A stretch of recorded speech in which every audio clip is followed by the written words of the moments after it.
Welcome to the WyzeCast Show. I believe you can have it all and you don't have to struggle to get it. If life feels hard, your tasks seem impossible, or you just don't like the options laid out before you, I promise you there is a better way. My name is Melanie McSally, your Better Way Architect. And on today's episode, our guest is Daniela Birch, who has been using her spiritual gifts to help you find the answers that you seek. She's here today to teach us about the power of the Akashic Records and how you might use this modality to find your better way. So welcome once again to the WyzeCast. Well, I'm so excited to have you here, Daniela. Welcome, first of all. Thank you. Awesome. So, as we all know, we on the WyzeCast Show are introducing new modalities. I am the Better Way Architect. My name is Melanie. I'm the Better Way Architect, and we're here to help bring into people's awareness modalities that they might not necessarily know anything about, have ever heard anything about. And this is all under the umbrella of finding your better way. So I love to have things fill me with joy, give me a sense of freedom, allow me to pour compassion out into the world, and let things be easy. Like, I don't like this whole like work hard. So I thought, let's learn about modalities because maybe something will trigger and it'll give people that better way to do whatever it is they need to do in a way that brings them more joy, more ease, more freedom, more compassion, so on and so forth. So what modality brings you the most joy that you would like to share with us today? Well, I've been working with what's called the Akashic Records for many lifetimes. So it's definitely something that I master.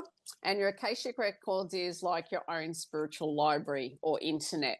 So I go into the filing cabinet and I grab the file that I need that really helps support your soul work, your relationships, any core issues that you have that doctors can't get to the bottom of, so health.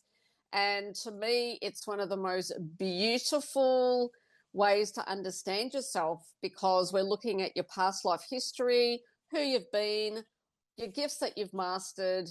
And to me, that's just absolutely so exciting to have that knowledge. Yeah. I mean, they say knowledge is power, right? Yeah, well, it's just a way to really understand who you are at the soul level, because I do connect to your soul. So that's why I just love it, because we can talk to our subconscious. We can, go to psychotherapists to understand the mind component, but I'm working on the soul aspect of yourself, which is often overlooked. Yeah. It's interesting to me because the way my brain works is like, I don't know yet if I believe all the things, but yet I want to know all the things. And if I did in fact have past lives that are influencing current behavior, I want to know what they were.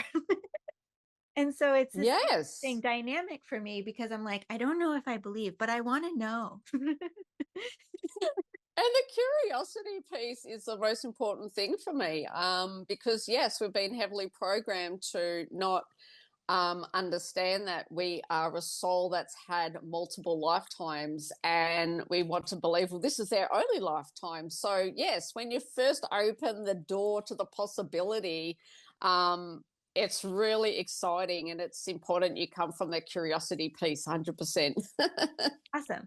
So I have a wide community audience, and with all different kinds of beliefs, from people who claim they are atheists all the way to people who are enlightened spiritualists and everything in between. So for the layman's term, for the people who have never heard of Akashic Records, in layman's terms, how would you describe it to them?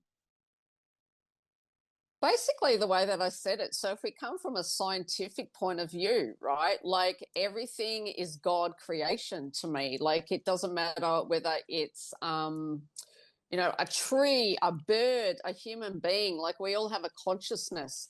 And so I'm reading the consciousness in what's called your aura. And sometimes we don't always have access to what we call, our higher consciousness. And so that's kind of how the Akashic Records works for me. I'm connecting to a part of you that you don't always have access to, but we're all interconnected. So everything is energy. Okay, awesome. So, what is the experience like for somebody who visits the Akashic Records? They always walk out feeling so excited and they have clarity to things that no one else could understand, right? So it's important that you have some, a belief that or possibility that this could be the truth, right? Like, because I say things that people go, oh, only I knew that information, right? Like, it's kind of like a journey working with the Akashic Records. Like, it's important that you have questions that you ask me before the session. And when I answer them, because I'm connecting to you the whole time, people are always like, oh my goodness, I already knew that. Or there's just this clarity and, oh, that, an understanding, oh, that's why. And they get excited about it because no one else has told them that information before. Awesome. So, does it happen is there like a visual component? Or are you going into the Akashic Records, or are they going into the Akashic Records, or are you both going into the Akashic? So when you're working with me, it's me getting permission first from this higher consciousness part of you or the soul. I access the Akashic Records. I have it all written down, so it's all channeled in advance before a session, and then we go through what's actually showing up. But we also have the ability to read our own, and I'm in the process of teaching people as well how to do that. Awesome. So when people work with you, you connect with each other ahead of time. You get what they want to focus on, and then you go into the Akashic Records on your own, and then you come back to them to have a results session. Is that did I get? Okay, awesome. Yes, and then they get the PDF file afterwards, which you can always refer back to because it's like your blueprint of who you are. So the more you read the files, the more clarity and understanding and awareness you have about yourself. So yeah, it's not something like going to a tarot reader and it's like, okay, that was nice, and you forget about it. This is something that you can always reflect on and look back at, which is important. Awesome. So, okay, so if we're thinking about the better way, like what are some ways that people might use the Akashic Records to achieve something easier, to help them with something, to like find a better way in their life? Pretty much anything, my love. So if there's issues with finding love, I've helped many people have children because there was a block actually having a child, right? So anything where you're just baffled, confused, why is this happening to me, is why people usually come to me, as well as what I call the new earth leaders, the people that really feel they're here to change the systems and the structures, but they don't know how to do it. So I'm kind of the go-to person. Well, how do I do this, Daniela? Like, what's the block? What's in the way of me not being able to do the things that I enjoy?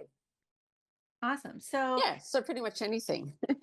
So like somebody might come to you for like if they don't know what their purpose is, or they don't know how to execute on their purpose, or if they're having relationship issues, or yeah. So anyway, just naming a few. Anything. Yeah. Yeah, anything like that. So if you're transitioning from I'm an accountant and I want to step more into, a healing modality, I also help you transition into that version of yourself because a lot of this is programming. You know, we're programmed to do the things that we think we're supposed to do and our parents expect us to do. And when I go into the Akashic Records, I say, well, actually, this is what your gifts are and what you are going to be really good at. A bit like your journey, how you transition from one version to another, right? And now you're living your truth. Yeah, exactly. Well, it's interesting because I think I told you that I had an experience with the Akashic Records when I was a kid. Later on in life, I I don't remember what was happening at the time that I experienced this, but I was either told or I heard it or something that I came without a plan, without like an empty blueprint, because I wanted to experience the like make it up as you go. And I love that. and I was like, that resonates. Yep. And what's interesting is when I think it was a conversation I was having with somebody and they were like giving me this information. And and they were saying to me, for a lot of people that can feel overwhelming, like no plan, no blueprint, like the abundance of choice can feel overwhelming.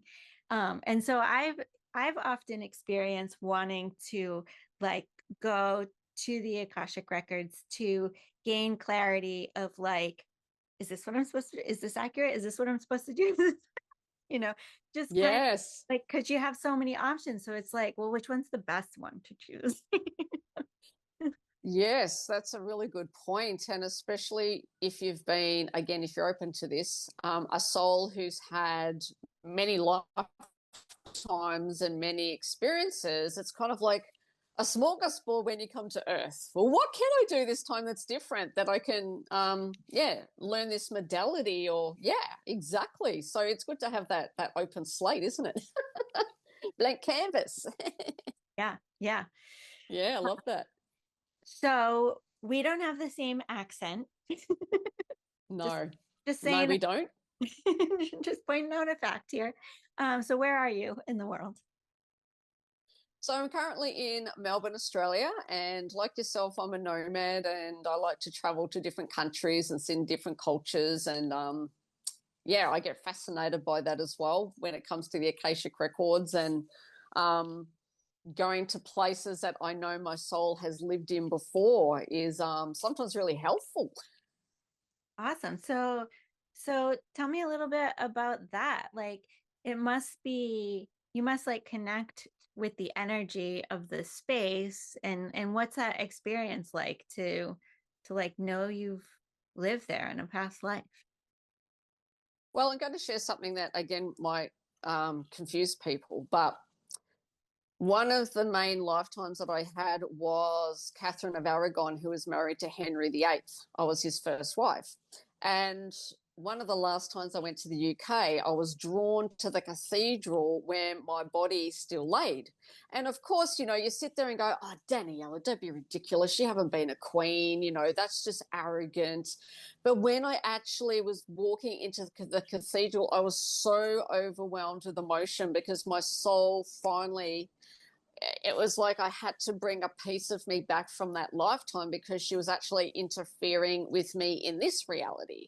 And that experience was one of the most potent and powerful moments where I so believed in past lives even more because I saw my body there. I was celebrated a little bit like Lady Diana. Like they had this shrine in my name. And this was back in the 1500s that I had passed over, right?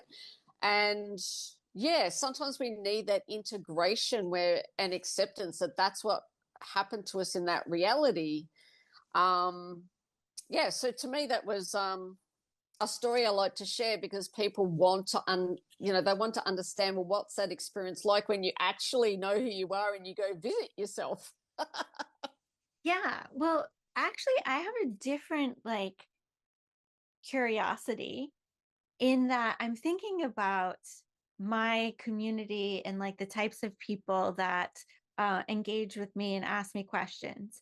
And so, what I think they might be wondering about, and I also am wondering, is if let's just say that you didn't know what an experience was like of being in the same energetic space as a past life. Maybe you're not even sure about past lives.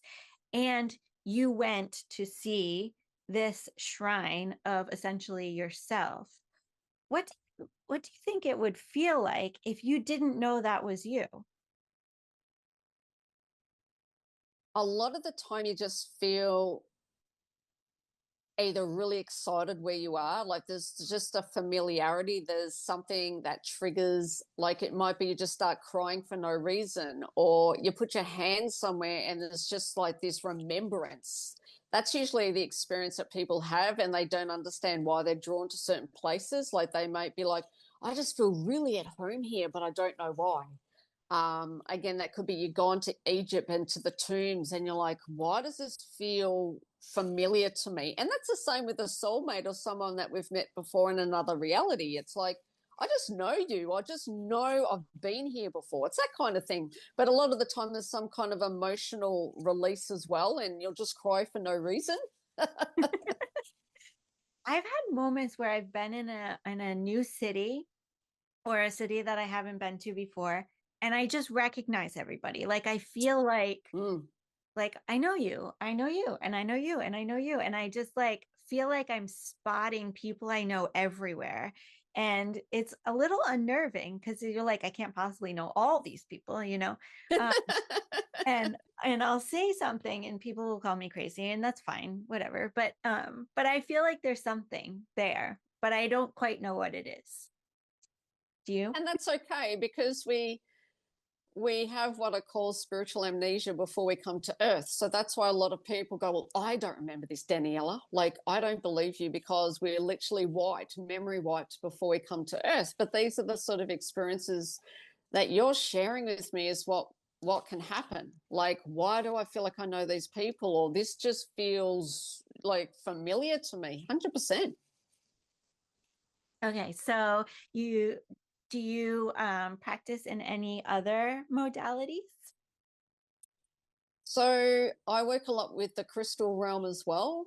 So when I look at your name tells me your crystals and what lessons you're here to master.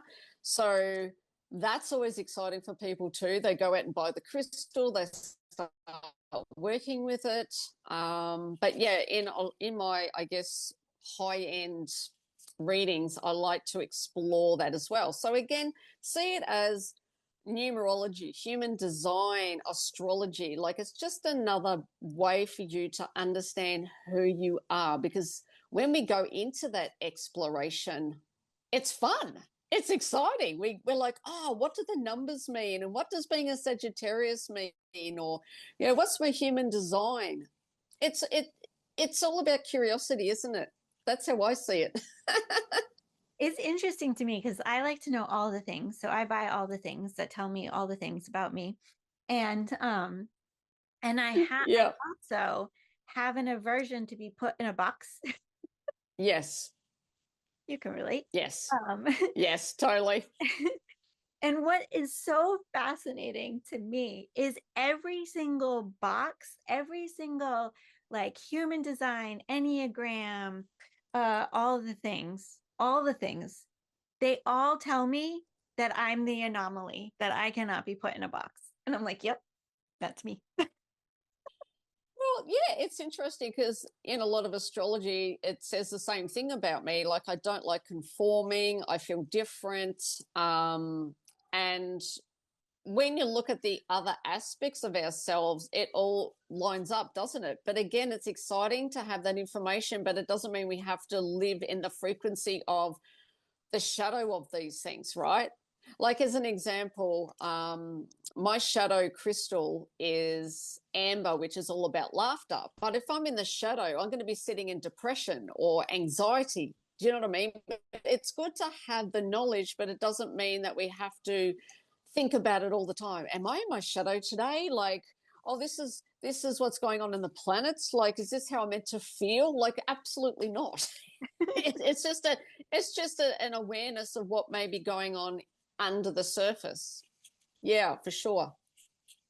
Yeah, I have to say, I look I sometimes I play this game of before or after, and I love to see like what are the energy portals, what is the astrology, what's happening, like what are the things, what do I need to know? I quickly forget about it all. And then like as stuff is happening, then I often will read again and be like, "Oh, that's what that was." Yes. Yeah, exactly. Like we try not to get caught up in it, but yeah, there is merit in what's being said, especially with the astrology stuff. It's quite fascinating. Yeah. Like Yeah. we've just come out of this big Pisces age, which kept us in a lot of illusion. And it's like, yay, we don't have to be in that frequency anymore, right? I like illusion because illusion for me is like imagination, ideation, innovation. So I like that space. I don't always love the Aquarius space. Yeah. Yeah, well, they're quite, they're the futuristic innovators and, bringing through the new systems, aren't they? But Yes, yeah, I they're feel it's also the important to have like, the balance. yeah, Mm. they're also the like, let's get this done. And I'm like, it's like, do it on our own time. Yeah, well, that's it. We do need to do things in our own way and our own time. And there's so much information that's flooding, the socials. Like, listen to this authority figure, and I'm right, and my system's better. And it can get very confusing. Yeah. What's interesting for me is when I'm working with people and I do technology. So, it's very like concrete here, structural, physical, and everybody has their own like use this system, use that system. This one's perfect. This one will work for you. And I'm always like, it depends. Yes. And I ask all these questions and then I tell. But people will come to me, should I buy this? Should I do this? Should I do that? And I'm like, what does your intuition say? Like that's always Mm. my answer. What does your intuition say? And I really feel like, sorry, dog's barking. I really feel like the Akashic Records is, I don't know, it's like another way to sort of tap into your intuition and ask those questions to like feel confident in what you're doing. Would you agree? I know I'm being biased here. To me, it is the clearest path to understand yourself because we're speaking directly to you. And it's the equivalent sometimes, like if you've got, an issue, an ongoing issue, let's just say a legal battle or something that's been going on with a narcissistic parent, and you've been struggling and struggling and you've been seeing some kind of counselor over a year, I get straight into the core root and I go, bang, let's not stay in the story of this anymore. This is the soul contract. This is why this has happened to you.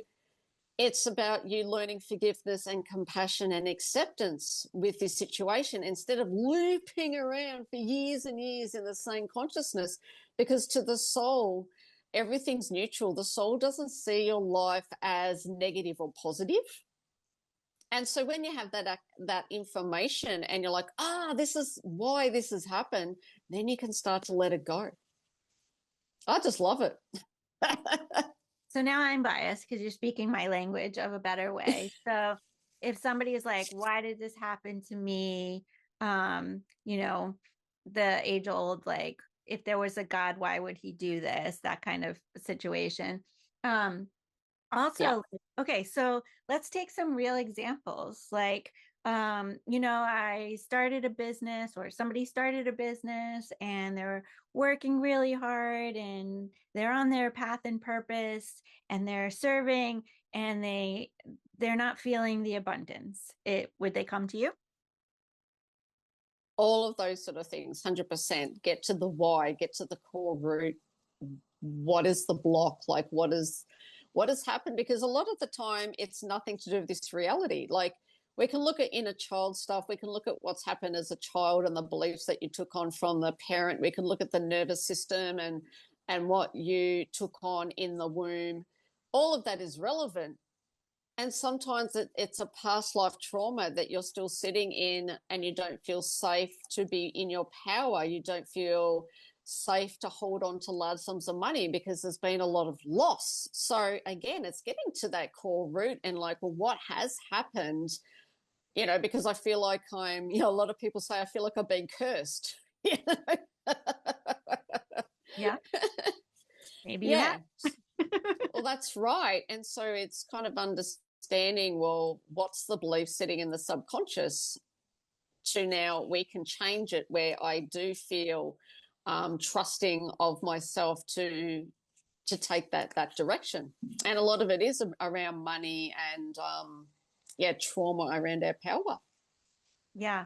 I tend to find like when I hear because I sit on the board of a personal growth organization, and so the when people are working through things, it tends to be like relationships, healing, or financial. Okay. Yeah. Yeah, totally. Okay, so age old question is if I could go to the Akashic Records to find out how to achieve my purpose, why doesn't everybody do it? It feels like the quick route.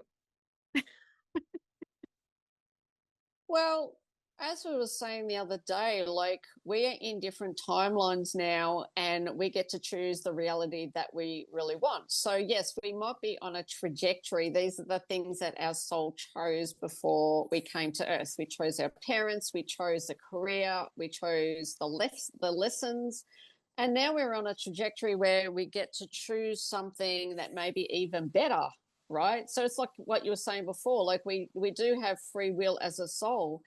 It's also just honoring that there is a larger part of us, and whether we call this part the God creator, that's the part of us that's really guiding us. Like we don't always have control over our situations.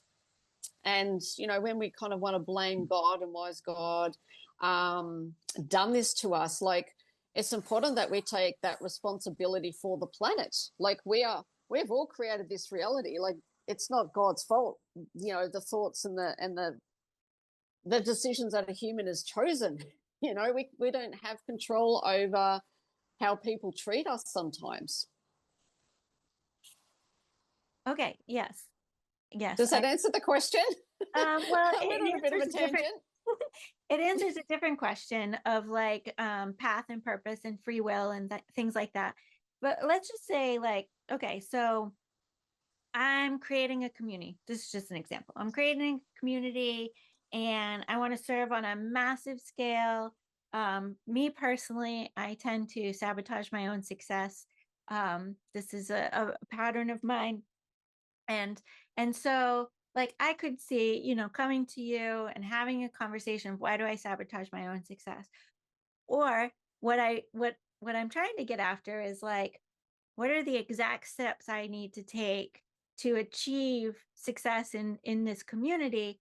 And if I could have that information, why wouldn't everybody do that? Because it just seems like the easy path to success. It's kind of like knowing the future, and betting on a future lottery that the answer to. You know what I mean? Yes, apologies, I didn't read the question Nope. originally. Okay.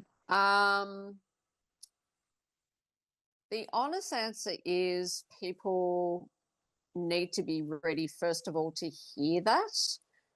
Sometimes you're not going to receive the full answers to that question until your higher self says, okay, she's been struggling with this for quite a while now, with this pattern. Now we will give her the answer to this question. So it's kind of more of a readiness thing. Okay. We have to be ready to hear that. Like, yes, I am your guide and I can show you the path forward as to how to release those blocks. And but you've also got to be fully ready to hear it as well. So a lot of people aren't. A lot of people don't want to know that. They they want to live a life where it's more organic than having all of the answers at once. You know? So that's not really fun if you're already at the end. It's like, well, what now? So it's a curiosity thing, really. It's interesting because on the one hand, I'm not the person who reads the last chapter first to know what happens, but on the Right. but on the other end, I'm like, no, but I really do want all the information. Yeah, and that information is given when you're ready. So even though there may be certain questions that you want to know, I get a no a lot of the time. It's like, no, she can't have access to that file yet. No, it's not the right time for her to hear that. So I'm really upfront about that when people say, well, these are my 5 questions that I'd like to know. And if I get absolutely no access to that file, it's because you're not meant to know it yet. And have you ever gotten people that are like, but I want it? 100%. Like I had a client last week and she's meant to be doing something similar to you, putting a podcast out there, and she was asking more information and I just kept get access denied. That's how it comes up in my field. Access denied. So yeah, it really just comes down to when you're meant to have that information, you'll receive it. What do you think is a good follow-up question for people when they get an access denied? Do you think like there's a like, well, what's the highest level of information I available to me at this point? Or like, is there some level of follow-up question you would advise them if they're not ready? Or like maybe it's what do they need to do to be ready? I don't know, but Yes. Yeah, it's to do with the process, right? So if we're trying to spiritually bypass our own process to get to, as you said, the finishing line, but there's things that need to happen first, that's usually when there's access denied. There's a person that needs to come on your path, or there's something, an event that needs to happen before you get access to that next file. Yeah, because, I'm usually running on a 2-year timeline. So I'm usually speaking information in a 2-year timeline. And so people kind of go, well, this hasn't happened yet because they're expecting it in the now. So if I'm allowed to have access to, say, your 3-year future timeline, then it gives you the processes and the steps you need to take to reach that goal.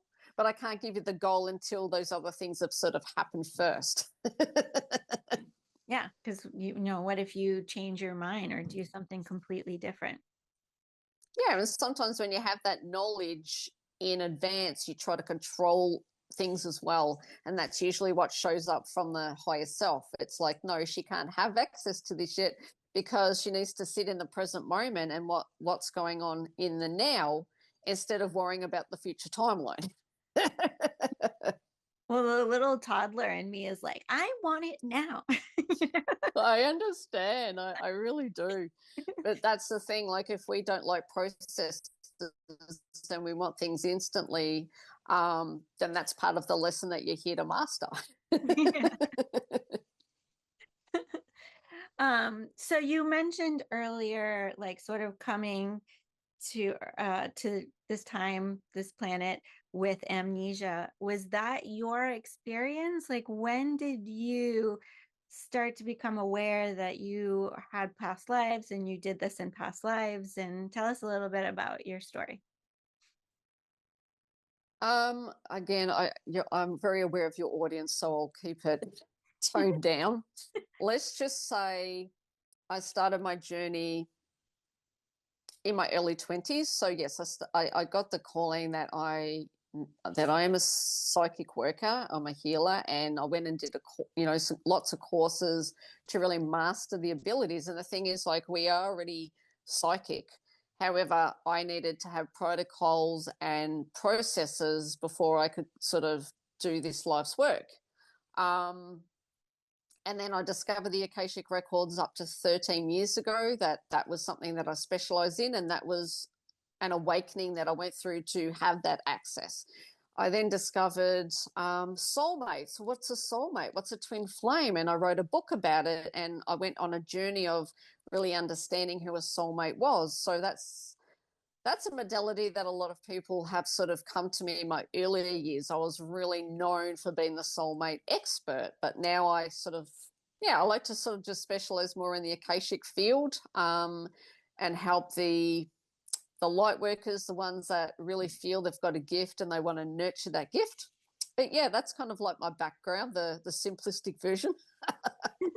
So if someone was just coming into their spirituality and just exploring what that means to them, not necessarily sure what their beliefs are or whatever, how would you work with them to tease that out in them and develop those skills? To develop the skills, well, I have things like my psychic development course. And the thing is, I am extremely logical as well, right? So I'm not just this spiritual woo woo. Like, I bring a lot of my work is very grounded, logical for the people that need a more scientific way of looking at things. Um, yeah, so I do mentoring as well. And sometimes people don't want to book in a reading with me. They just want sort of like intuitive mentoring. And that works really well for people as well, to sort of open up the possibilities, because a lot of people, again, this is, I hope this isn't coming across the wrong way, but people who are religious don't always necessarily believe they have a spiritual side. So, it's kind of like, when they're ready to understand that part of themselves, then I'm the kind of the gatekeeper, and I'm the one that helps them walk through that door gently into that other world. Yeah, I definitely have a lot of people connected to me who may have been religious in the past and they're letting go of those rules. I like to say that I'm spiritual with a hard pass at religion. um, Mm, mm. and so I definitely relate. I also was experiencing like, oh, this is how I attracted you, because I definitely have a really strong analytical brain and a really strong creative intuitive brain. And over the last couple of years I've really been diving into like, how do I marry those two together and Yes. bring my full authentic self out? So I'm like, oh yes, of course she came to me. Well, that's the thing. Like, we have polarity in everything. So we do have a spiritual side, but we don't always view our intuition as being spiritual, because it's a word that people don't like to use, right? But if we'll say you listen to your gut instincts, like, that's more grounded, isn't it? Than me saying, oh, listen to your intuition being up here. Or listen to the heart. The heart's the compass to the soul. And sometimes people say, well, how do I connect to my soul, Daniela? Yeah, listen to your heart. Yeah, I mean, there's many different ways to connect to all the different intuitive abilities, spiritual abilities. And I love that we're in this time period where it's becoming a little bit more mainstream so we can like talk out in the open. Yes. We're coming out of our caves. I definitely feel that, though. And what we're seeing at the moment, the suppression with the feminine. And I think I saw something in Iran the other day where all the women were wanting to burn their burqas. They've just had enough of being suppressed and hidden. And so the collective in the feminine are really feeling that too. Like, let's have a voice. Let's, feel safe to explore our spiritual side at last. It's great. Yeah. I mean, the whole like exploring femininity, exploring masculinity, exploring how all these energies are inside of all of us and they're to different degrees and on the spectrum. And what you use them for, like what the feminine is great for, what the masculine is great for. I remember I a couple of years ago, I was having this experience where I had two really strong intentions. One was creating financial abundance for myself, and the other was finding my forever partner. And I was focused on both of them. And so I was out dating and doing the things that would put you in a place where you might find somebody. And then, and I was also like really strongly working on my business. And I was out on a run and I was running up this hill And I remember having this argument with my spiritual team, like, what are you making me suffer? Yes. I understand I have everything I need inside me, but Yeah. I just don't want to do it all myself. Sometimes I want support and help, and I want like a shoulder to lean on, or I want somebody to come rescue me or save me or whatever. Not that I need it, but that I want it sometimes, you know? I get those conversations with people every day. Why is this happening? Well, I remember it so vividly, and I got the guidance to choose one or the other. And I was like, why? I don't want to choose. I want it all. And it was like, like Yeah. put your focus towards one of them. And you're not giving up the other, you're giving it to us. We're going to focus on it for you, and you focus on the other. So I decided to focus on my business and my financial freedom, and I gave it up to my team to focus on my forever partner. And I remember as part of that, like I shut down my feminine energy. I stepped really strongly into my masculine energy because I was doing all of the like structural, analytical, like masculine things that you do to make a business successful. And I remember at some point, like maybe a year or so later, of like having all this like aggression inside me and being like just like feeling like frustrated all the time, and like everything was hard and Mm. all this stuff. And what I heard from my team is like reintroduce the feminine.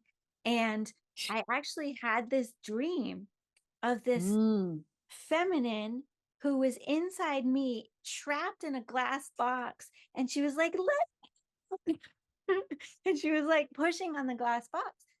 And Mm. I had this like awareness of like, oh right, I like shut her down when I made that choice. And then the very next Mm. message I got was like, okay, you're now ready to meet your person, except on that path to that person, you need to reintegrate the feminine so you're complete again, so that you're your full divine masculine and feminine energy. And I got the calling to come to New Zealand in March to meet them, and they're doing their own work, and so I'm not to be there before March 22nd.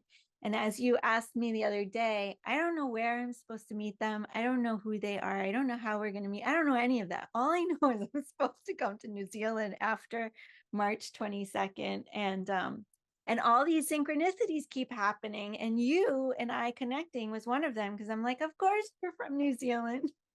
Yeah,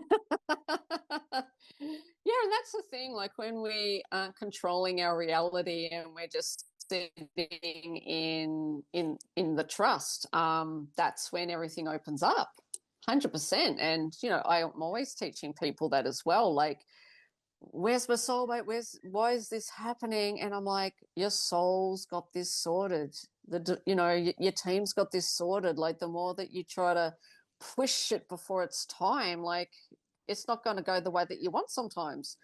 And that's the thing. Like if spirit said, okay, we'll bring in your soulmate before you're meant to meet, there can be distortions. There can be things that happen that kind of put you in separation. Yeah. And I know that a lot of my viewers relate with me, so that's why I'm sharing all these stories. But I love them. thank you. But so for me, as a athlete, a former athlete, competitive one, I like a finish line. So I'm like, I can endure. Like I can endure with the best of them. I used to be a triathlete. I can endure. But I like to know where that finish line is, because I want to know how long I have to endure for. So this whole notion of the divine timing for me feels a little bit like, well, but where's the finish line? How long do I have to wait? You know? Oh, it I totally relate to that one. I really do. I'm like, how many more lessons do we need with this same thing? For goodness sake, you know. And again, there's always something though, like when we connect to the divine creator within us, like that is actually the easiest way to bring in what you want, because we're not meant to do it all alone. And the more I just say, divine creator, source light, please help me with this situation, it actually does speed things up more than going to a healer and anyone else. Did you say going to a Maybe, healer? yeah, that's just some. Oh, sorry, did I cut out then? Yeah, just a little. You said, I think you said go to a healer or something else. Um, it's easier to call in the divine creator to sort it out rather than seeing a healer or seeing another practitioner. Like that's my experience. The divine creator will sort it out a lot quicker than anyone else. Yeah. It's been my experience as well. I've had like two different, very different types of experiences with divine timing. And so for the viewers, listeners out there, it's like I I have this like really fantastic relationship with my spiritual team where we like have team meetings and I delegate stuff to them and all the things. And so I so love I that. Oh my God. I'm going to use that one. so I will delegate and I will literally forget about it. And sometimes things happen quickly and sometimes things take years and I'm like, oh, that's why that it's happening now. Because I asked for that thing way back then and I've forgotten about it, but it does happen. So I've had that experience and people might be like, oh, I don't want that one because that takes forever. But I've also had the experience where um, I go out and I look for the evidence that I'm already receiving what I've asked for. And the more that I specifically put my focus towards seeing it, not searching for it, but seeing it and seeing the proof, then the more I see, because it's that whole mentality of where your thoughts go, energy flows. And so when I'm looking for the evidence that it's already happening, then it happens, right? Like then I prove myself. I love that because sometimes, yeah, like we think we want it a certain way as well, but it comes even better, doesn't it, when we let it go? We're like, but it has to come this way and it has to look that way, but that's not always for our highest and greatest good. Yeah, you again are reminding me of another story. I love story hour. Do you like stories? Because Love stories. um so I heard this story. It was about like explaining spirituality and manifesting in this case. So at one particular point in time, I got a calling for creating a course on manifesting because people had told me I was good at it. And I felt at that time, I was like, well, I am, but there's certain aspects of my life I wouldn't say that was true for. And so I decided, and also I just did it. I didn't know how I did it. I just did it. And so I thought if I'm going to teach a course, I should like have some kind of formula that people could follow. And so I started taking everybody else's course to learn their formula so I could develop my own. And wouldn't you know that as I was doing that, I stopped being able to manifest because now I was trying to follow all their formulas. Yes. But one of the things that I heard on that journey, anyway, I got to the end and I created my own formula and it's all good. But so it was for my highest good because I learned what my own formula was. But anyway, the point is during that whole journey, I heard this analogy that was like, okay, let's just say you go to a diner. It's a diner and it's on a road that you're taking a road trip on. So it's like in the middle of nowhere, it's your only option and it doesn't look like it's high class or anything like that. And so you might have some trust issues like Am I going to get sick from this food? Is it going to be good? All the things. You might have all these judgments about like the food and the quality and all of that stuff. So anyway, you go in and you order a plate of pasta, just plain pasta, no cheese, no seasonings, no nothing, just plain pasta. And this is what you want because it can't hurt you, right? Like you can't make you sick, nothing can go wrong. And so you say to the waiter, I just want plain bowl of pasta, no seasonings, nothing, just plain pasta. Okay, so the waitress takes the order and she's like, got it. And she goes away to put the order in. But maybe you don't trust that she got your order correct because she didn't write it down. So when she goes by the table, you're like, excuse me. And you remind her of like the fact that you didn't want sauce and didn't want seasoning and didn't want this and didn't want that. And she's like, I got it. Now this continues because you still don't have the trust. So every time she goes back by you, you remind her. And so on the fifth time, she goes into the kitchen, she picks up your order, she spits in it, and she brings it to you. And you're like, this is not plain pasta. It's got some seasoning in it. It's not what I ordered. She did something to it. And this is how we treat our manifestations because we can't just put in our order. We have to like check on it and check on it and check on it and check on it. And so because we have all this like attachment and resistance towards it just flowing to us, we add our own seasonings. Like it's us that adds the seasonings, not the waitress. And I just love that analogy because I'm like, oh yeah, see, I can see how that's happening, you know? Oh, that's just such a beautiful story, and I feel so many people will relate to that. 100%. Yeah, like another example, a friend of mine has been looking for a soulmate, and he's actually in her life at the moment, but he hasn't asked her out. And I'm like, he hasn't asked you out yet because you're in this hermit, this energy where she's not ready to actually come out and play and sort of go on a date, and she's blaming him and projecting, oh well, he hasn't asked me out in this way. He asked her out on a bike ride but didn't ask her out to a restaurant. And I'm like, he still asked you out. It doesn't matter that it wasn't exactly the way that you wanted it. I'm like, oh my goodness.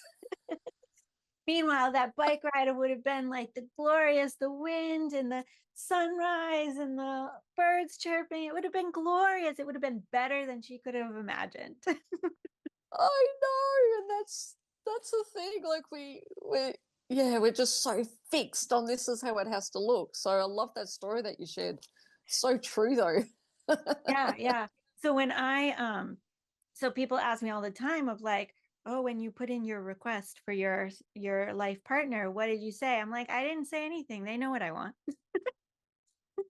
Like, yeah. I'm like, give me somebody that I will want. That's all I say. Yes, because if we again become so fixated with they need this quality and this personality trait, and they work out at the gym, and it's like we have 144 soulmates in our soul family, right? Like it's a frequency thing. It's not even what do they look like sometimes, because you feel the soul connection with that person. It's nothing about what they do for a job, how much money they earn. It's just not. Yeah, I know. Okay, so how can people get in touch with you if they want to work with you, if they want to visit the Akashic Record, or they want you to visit on their behalf and get all the answers that they're allowed to have on purpose? Yeah, what they're allowed to have and what they want to share with me. So the link tree will be, I think, on your page. It's just under my name, Daniela Birch. You can also email me at danielabirch3@gmail.com. So that can be under your under the podcast as well. Pretty easy. Yeah, I mean, I don't have a website, as I explained. I've just dismantled my entire system and website because it was just so old, and I didn't relate to that version of me anymore. So I am in the process of rebuilding it, but Linktree is the best path at the moment. Awesome. Awesome. Well, it's been such a pleasure having you here. Is there any last sort of words that you would like to share with the community? I would love people to learn to listen to themselves and not always what's happening in the external world. Um, Sometimes the world's going to look very crazy, and it's important that you really find that connection to yourself. What's your truth? Yeah, what is your truth? And finding that through the connection with the God source. Like, that's really my message at the moment for people. It's a perfect message. Thank you so much for being here, for sharing your wisdom, for teaching us about the Akashic Records and how we might leverage them to live our fullest, most true life. And I mean, Yeah. as in aligned. Um, Thank you for sharing your love, for your sharing your light, for pouring compassion into the world, because that's my mission. So I'm thanking you personally for doing it. And yeah, just it's been such a delight to have you here and to talk to you. And so I wanted to thank you for being here. Well, ditto, my darling. You're absolutely beautiful soul. And anyone who listens to today's episode, I have so much gratitude as well for every person who took the time out of their day to listen to this broadcast. And we are really here for you guys. So if there's anything that you need, just know that we love you and we're here for you. Thank you for that. Of course, would love it if you would like, hype, share, comment, do all the things. Technology loves engagement too. So when you pour into it, it pours out into others. It will share this with the people that need to see it most. So it helps us to bring more compassion out into the world and to reach anybody who needs Daniela's message, your gifts, and allows us to reach them. So remember, if life feels hard, your tasks feel impossible, or you just don't like the options laid out before you, there is always a better way. My name is Melanie once again, and I will see you on the next episode. Thank you for sticking around to the end. I want to share something special with you. Every couple of weeks, I bring the Wise community together for an experience. Many of the guests that you've listened to here on this show become my special Wise Guest Guide, where they take us on a customized journey featuring their gifts and aligned with the theme of the Wise experience. This year, in the Universal 1 year, 2006, we are planting the seeds of abundance and flowing with the duality between planning and living. Throughout the quarters, we follow the seasons of a garden, starting with winter, reflect, rejuvenate, and replenish, and closing the year out with fall, harvest, celebrate, and retune. These experiences were designed with compassion, joy, and abundance in mind. They are a mixture of reflection, connection, release, upliftment, and growth. They are open to all heart-centered souls at no cost. Near the end of each gathering, I invite participants to offer a suggested contribution of $8.88 US dollars, a number that aligns with abundance, prosperity, and infinite flow. You're welcome to give in accordance with the value you received and your means. All contributions go directly to the Wise guide of that experience. You can learn more and apply to attend at stepinto.wyze.community/belong. The link is also in the description. And if you're interested in attracting more abundance, I've created the Year of Abundance program. When you join the Year of Abundance, you receive access to 2 live Wise experiences each month of 2026. All replays of every gathering, so you never miss a moment. Weekly integration prompts to support your growth. Access to the private program space on our online Wyze community platform for connection and discussion. Contributions to all Wyze Experience guest guides are included, past and present, plus a special physical gift mailed to your home. You can join at any time for a single payment of $288.82, that's US dollars. When you do, you'll receive access to all recordings for the year of 2026, and your contributions will flow to the Wyze guides who have already shared their wisdom, all in alignment with the natural flow of abundance. You can learn more and join stepinto.wyze.community/abundance. The link will also be in the description. Remember, joining the Abundance Program is never a requirement for attending any live experience. Everyone is welcome. There is always a better way, and I'd love to support you in finding yours.